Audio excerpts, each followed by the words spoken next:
Good morning, Nebraska.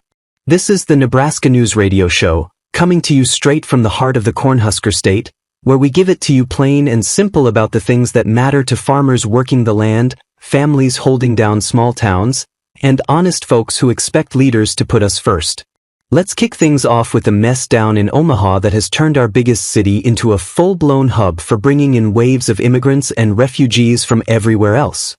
A tight-knit group of charities, churches, and nonprofits works hand in hand to scoop up newcomers at the airport or straight from the border, handing out housing, medical care, jobs in the meatpacking plants, and school spots faster than you can blink.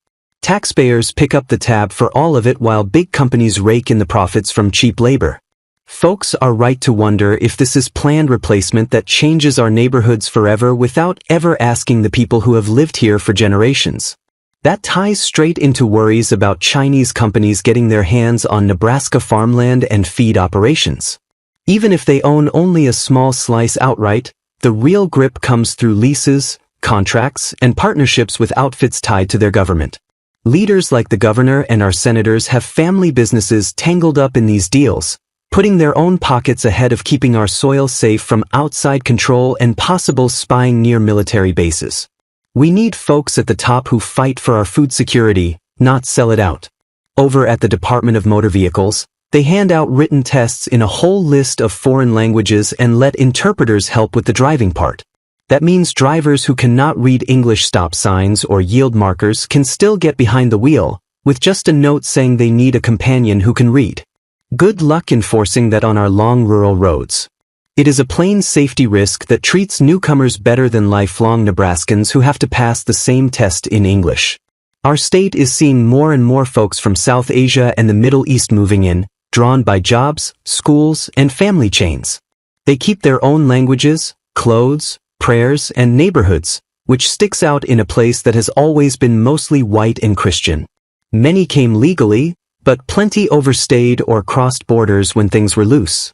Even with tougher rules now, the ones already here and their kids will stay, changing schools and towns in ways that feel like we are losing the heartland we grew up in.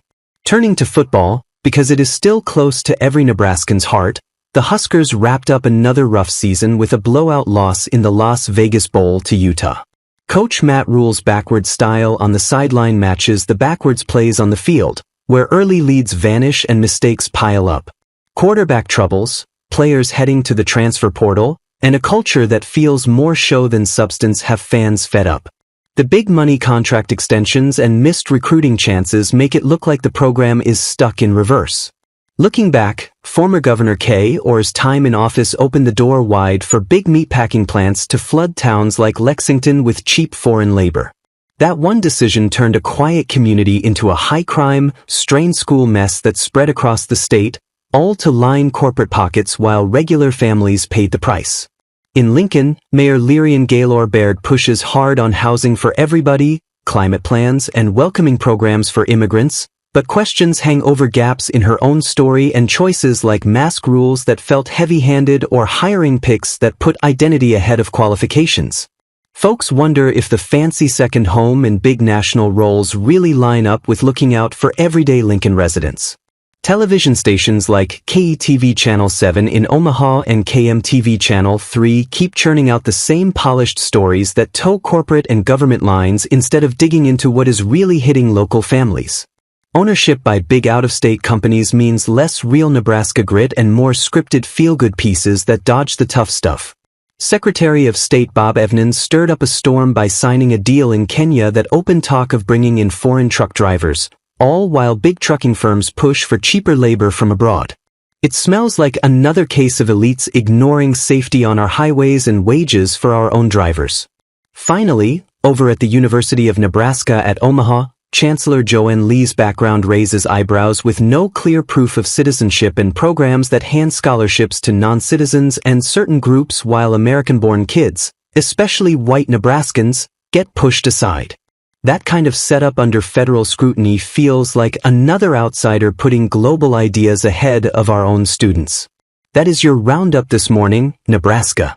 From foreign hands on our land and roads to leaders more loyal to big money than to us, it is clear we have to stay sharp and demand better. Keep watching, speak up at meetings and the ballot box, protect what makes this state ours, and join us again tomorrow for more Straight Talk. This is the Nebraska News Radio Show, signing off. Stay strong out there.